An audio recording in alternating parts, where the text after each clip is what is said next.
በአማራ ክልል የሚደረገው ውጊያ ዛሬም ቀጥሏል። ፋኖ በጎጃም ታሪክ ሰርቷል።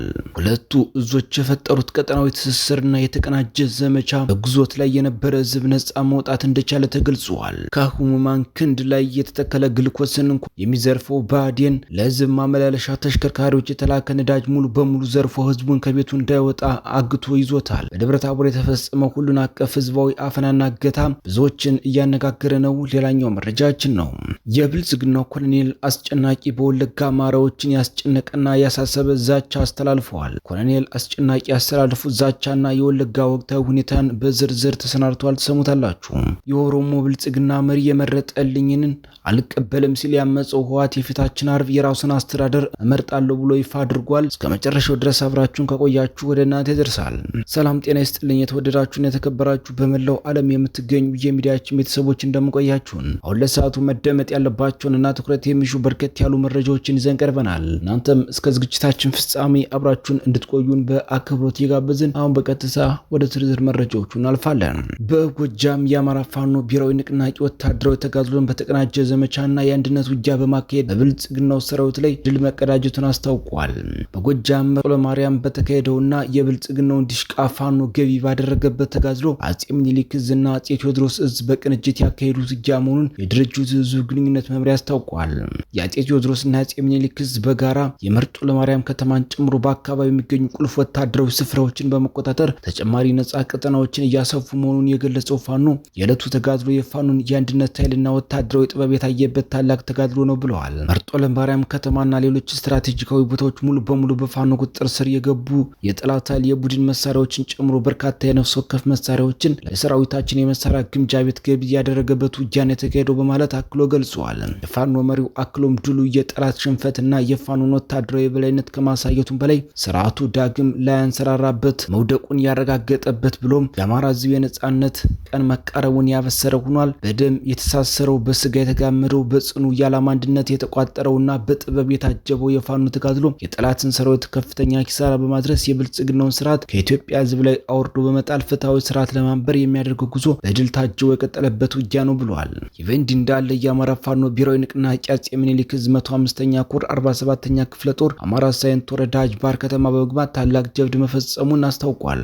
47ኛ ክፍለ ጦር ታቦር ሻለቃ አማራ ሳይንት ወረዳ አጅባር ከተማ በመግባት ያደረገው ተጋድሎ አስመልክቶ የአጼ ምኒልክ እዝ ሲገልጽ የአገዛዙን ጥምር ሰራዊት ከፍተኛ ጉዳት በማድረስና የነፍስ ወከፍ መሳሪያውን በመንጠቅ ታላቅ ድል አስመዝግቧል። ሻለቃው አጅባር ከተማ መግቢያ ያለውን ኮሮ ሜዳ ኮንክሪት ምሽግ በመስበር ከተማውን ሙሉ በሙሉ ተቆጣጥራለች ሲል ተናግሯል። በሌላ በኩል የብልጽግናው ማዕከላዊ ዕዝ ኮማንድ አዛዥ ኮሎኔል አስጨናቂ ጽጌ በወለጋ አማራዎች ላይ አስጨናቂ ዛቻ ማስተላለፋቸውን ነዋሪዎች ተናግረዋል። ኮሎኔል አስጨናቂ ነዋሪዎችን ሰብስበው እየመጣ ነው፣ በዚህ ቀጠና የገባውን ጽንፈኛ ልናጸዳ ነው ሲሉ የተናገሩ ሲሆን ነዋሪዎች በበኩላቸው ጽንፈኛ ብለው የሚፈርጁት ሁሉን አማራ ነው በማለት ከቆየው የስርዓቱ ዘመቻ ጋር በማገናኘት ስጋታቸውን ገልጸዋል። አካባቢው ነዋሪዎች በጉዳዩ ዙሪያ በሰጡት አስተያየት ከዚህ በፊት በዚህ አካባቢ የሚንቀሳቀሱ የኦነግ ሸኔ ታጣቂዎች ጥቃት ሲያደርሱ ጽንፈኛና ነፍጠኛ የሚሉ ማንነት ተኮር ስድቦችን ይጠቀሙ ነበር። ኮሎኔል አስጨናቂም ዛሬ ያንኑ የድሮ ማሸማቀቂያ የፍረጃ ስድባቸውን ደግመውታል። በዚህ አካባቢ ምንም አይነት የአማራ ፋኖም ሆነ የታጠቀ የአማራ ተወላጅ በሌለበት ጽንፈኛን እናጸዳለን ብለው የሚናገሩት ነዋሪዎችን ለማፈናቀል ካላቸው እቅድ የተነሳ ነው ብለዋል። የሆሮ ጉዱ ወለጋ ዞን የአካባቢ ጥበቃ ባለስልጣንና ከኦነግ ሸኔ ጋር የጠበቀ ትስስር እንዳላቸው የሚነገርላቸው አቶ ወርቁ ኦኩማ የኮሎኔሉ ድምጽ ከፍ አድርገው ማስተጋባታቸውን የሚናገሩት የአካባቢ ነዋሪዎች የጦር አዛዡና የዞኑ ባለስልጣን ፉከራ በመጪው ቀናት በንጹሃን ላይ ያነጣጠረ ጥቃት ሊከፈት እንደሚችል አመላካች ነው፣ ይህ ደግሞ ስጋታችንን ከፍ አድርጎታል ሲሉ ገልጸዋል። ለበርካታ ዓመታት በተለይም ባለፉት 8 ዓመታት በኦሮሚያ ክልል በታጣቂ ኃይሎች ግድያና መፈናቀል ሲደርስባቸው የነበሩ የአማራ ተወላጆች ከቅርብ ጊዜ ወዲህ ደግሞ ጥቃቱ በብልጽግናው ሰራዊት እንደሚደገፍ በተደጋጋሚ ተገልጿል።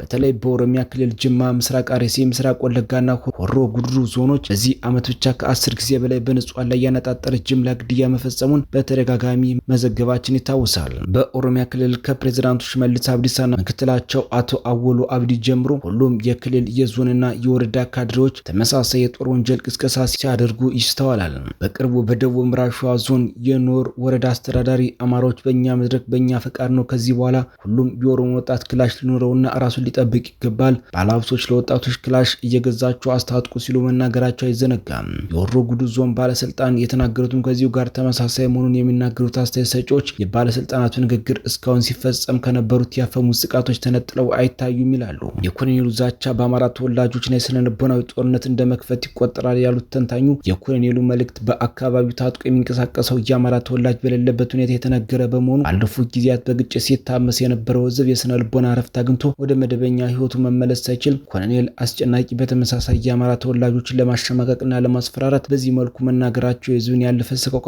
ስጋት ከመቀስቀሱም ባለፈ አካባቢውን ለቃችሁ ውጡ የሚል ግልጽ መልእክት ነው ሲሉ ተናግረዋል። የአማራ ፋኖ ብሔራዊ ንቅናቄ በብልጽግናው ሰራዊት ላይ የሚያደርሰውን ወታደራዊ የበላይነት ተከትሎ በደቡብ ጎንደር ዞን የሰፈረው የባዴን መዋቅር የብልጽግናው ሰራዊት ህዝቡን ለከፍተኛ እንግልት እየዳረጉት ይገኛሉ። ከዞኑ መቀመጫ ደብረ ታቦር ወደ መናገሻዋ ጎንደርና ባህር ዳር ከተሞች የሚወስዱ መንገዶች መዘጋታቸውንና ህዝቡም ለከፋ ማህበራዊ ኢኮኖሚያዊ ችግር መዳረጉን ሚያዝያ 13 ቀን መዘገባችን ይታወሳል።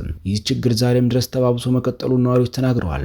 መንገዶቹ ከተዘጉ 10 ቀናት እንዳለፋቸው የሚናገሩት የአካባቢው ነዋሪዎች ተዘግተዋል በተባሉት መንገዶች ዞኑ ዋና አስተዳዳሪን ጨምሮ ሁሉም የመንግስት ባለስልጣናት በወታደር ታጅበው ይጓዛሉ። ሌላው ህዝብ ግን መውጫ መግቢያ ተነፍጎት እየተሰቃየ ነው ሲሉ አስተያየታቸውን ሰጥተዋል። ለዚህ የህዝብ ቅሬታ ምላሽ የሚሰጠው የአማራ ፋኖ ብሔራዊ ንቅናቄ ሜጀር ጀነራል ውባንታ ባተ አንደኛ ኮር በበኩሉ መንገዱ ለህዝብ አገልግሎት ክፍት አድርገነዋል። መንገዱ ተዘግቶ በነበረበት ወቅት እንኳን ለህዝብ አገልግሎት የሚሆኑ ሁሉ ቦቲ ነዳጅ ወደ ደብረ ታቦር እንዲገባ መንገድ ከፍተን አሳልፈናል። አሁን መንገዱን የዘጋው ስርዓቱ ነው ሲል አስታውቋል። በብርጋዴር ጀነራል ተሾመ ይመርና በአቶ ጥላውን ደጀኔ የሚመራው የዞኑ ኮማንድ ፖስት ከደብረ ታቦር ወደ ሌሎች ወረዳ ከተሞች የሚወስዱ መንገዶችን አስቀድመው ከዘጉ ቆይተዋል። ፋኖም ባህር ዳር ደብረ ታቦር መንገዱን የዘጋው የዞኑ ህዝብ የመንቀሳቀስ መብቱን ለማስጠበቅ ስርዓቱ የዘጋቸው መንገዶች እንዲከፍት እንደነበር የገለጸው ፋኖ ሆኖም ስርዓቱ በህዝብ ላይ የጣለውን የጉዞ ዕቀባ ባያነሳም የህዝቡን ሁሉን አቀፍ የመንቀሳቀስ መብት ለማስከበር ሲል ፋኖ ከደብረ ታቦር ጎንደርና ባህር ዳር የሚወስደውን ዋናው መንገድ መክፈቱን ተናግሯል። ፋኖ መንገዱን ቢከፍተውም የዞኑ ኮማንድ ፖስት ተሽከርካሪ ነዳጅ እንዳይቀር በመከልከሉ አሁንም ድረስ ህዝብ ከቦታ ቦታ እንዳይንቀሳቀስ ክልከላ ተደርጎበት እንደሚገኝ ገልጸዋል። ወደ ደብረ ታቦር የገባው ነዳጅ ተጨማሪ ሳልባቴ ባስገጠመው የብልጽግና ተሽከርካሪዎች እየተቀዳ የህዝብ ማመላለሻ ተሽከርካሪዎች ግን እንዳይቀዳ መከልከላቸውን የከተማ ነዋሪዎች ተናግረዋል። ለዚህ የተነሳውንም ድረስ የደቡብ ጎንደር ህዝብ የጉዞ እገዳ ተጥሎበት በችግር ላይ እንደሚገኝ አስተያየት ሰጪዎቹ ገልጸዋል።